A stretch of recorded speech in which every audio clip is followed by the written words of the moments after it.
to rubble hours after a four-story building collapses to the ground in Brooklyn. Crews shift through the mess as investigators try to figure out what went wrong. Good evening. I'm Christine Johnson. And I'm Maurice Dubois. CBS 2's Tony Aiello following this developing story live at the scene in Bedford-Stuyvesant tonight. Tony. Tonight, cleanup crews and that Caterpillar excavator are making quick work of the collapsed rubble.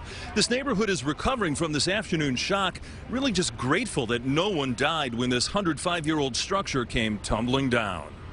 I was with my son walking, and he was riding a bike, and I was just thankful that he didn't get hurt, because everything just came tumbling down so quick. It happened without warning. A boom followed by a cloud of choking dust, braved by several good Samaritans who checked for victims. It was a crazy scene out here. It reminded me of the World Trade Center. There was so much smoke. I was like, oh.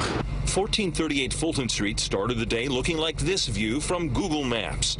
But now there's a gaping hole where the four-story building had stood since 1910. It had been vacant for years and was slated for demolition. Tuesday, the fourth floor collapsed onto the third, which then pancaked onto the second. Debris poured into an adjacent vacant lot and onto busy Fulton Street. The NYPD Special Ops team tweeted pictures of rescuers and dogs searching for victims. Remarkably, only 3 passers-by were injured, none seriously. That's a miracle. It's a miracle because somebody could have been hurt in all of that rubble. Records show a number of complaints over the years about falling bricks and an unstable facade, but the complaints were resolved. A federal investigator stopped by the scene, but there's no evidence of criminality. There's structural damage to the adjoining building, which has tenants. Workers used a tarp to cover holes in that structure's roof and the wall it shared with the building that collapsed.